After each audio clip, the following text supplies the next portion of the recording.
माझं शरीर बी दमदारी नाही बघा. मी काल दुपारी सुद्धा सलाईन घेतल्या. इतकं माझं शरीर कामातून गेलं ना, सलाईन लागणार म्हणून आता हाताला दंडाला लावा लागलेत माझ्या.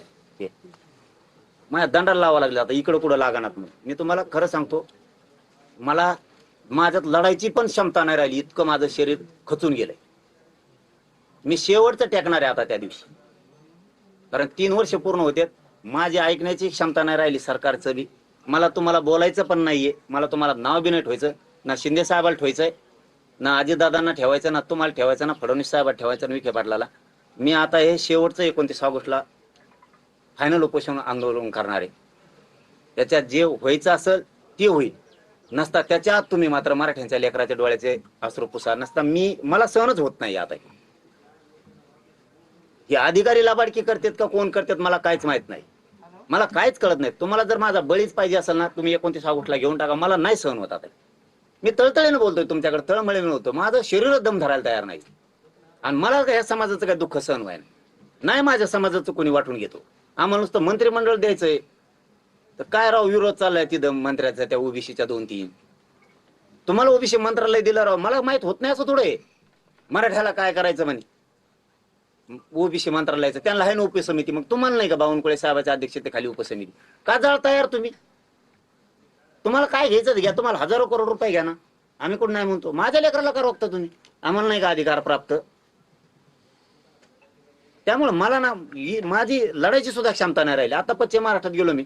आता काय लोकांनी मला प्रेम दिलं राव. त्या सांगा मला 35,000 नोंदी नाही घालत कराडच्या, कम रोखून धरल्या. कमून सांगा, द्या उत्तर मला त्याचं.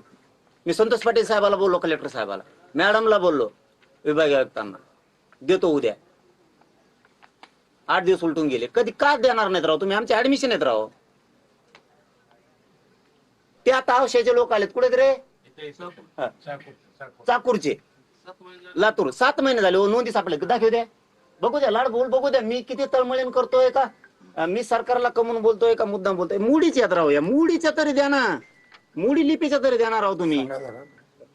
कशाला लोक मारता राव मुडी लिपीच्या? व्हॉट्सअप कर आहे ना मुडी लिपी. काय करतो राव तहसीलदार देव? काय करतोय ते कलेक्टर? हा, तुम्ही आमचा 7-12 नाही समजा. एक आम्हाला चमच्याभर माती देऊ नका, चमच्याभर देऊ नका आम्हाला. दुसऱ्याची ओबीसीची अजिबात आमचा त्यांचं एवढं सुद्धा काढू नको आम्हाला. हे आमच्या नोंदी तर देणार ना तुम्ही आम्हाला? का हे भाषा येते का आम्हाला? आता सांगा तुम्ही, आम्ही लिहिलं घे. कमून अन्याय करता राव आमच्यावर. स्वामींना फोन लावा, यांच्या समोर स्वामीला फोन लावा. RDC ला बीडच्या अपलोड केल्या का रे त्या? सांगा मला, कम नाही अपलोड केल्या?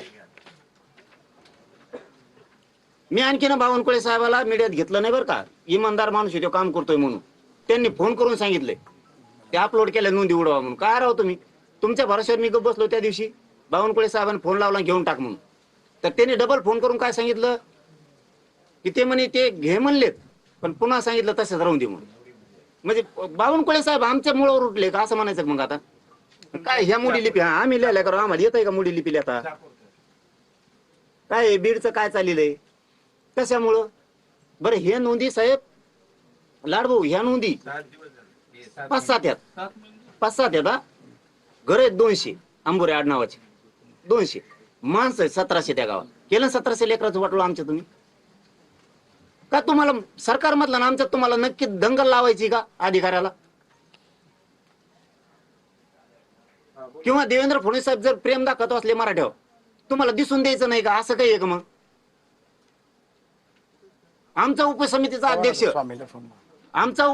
अध्यक्ष विखे पाटील साहेबांनी कोणत्या ओबीसीची नोंद उडा म्हणून सांगितली?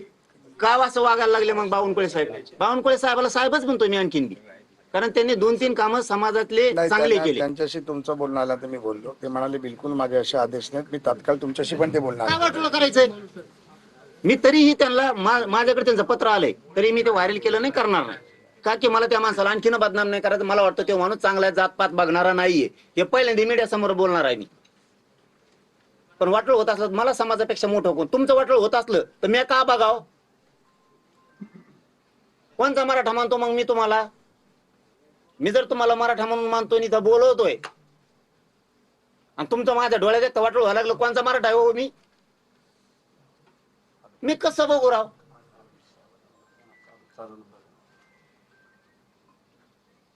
त्यांनी सांगितलं होतं मला उद्या तुम्हाला अपलोड दिसत्या त्या स्वामींनी, त्या आरडीसी का कोण आहेत. ही काय परिस्थिती आहे सरकारला? फडणवीस साहेबाला तुम्ही भयानात का? मग असा अर्थ काढू का मी माझ्या मीडियाच्या माझ्या बाईट मध्ये नंतर? चांगलं नाही ना हे वागणूक. सगळीकडच्या नोंदी स्टॉप करून ठेवल्यात. फक्त अधिकारी तुम्हाला भेणं सांगतायत. खरं सांगतोय तुम्हाला मी, तुम्हाला भेणं सांगतायत, एक नाही राहील.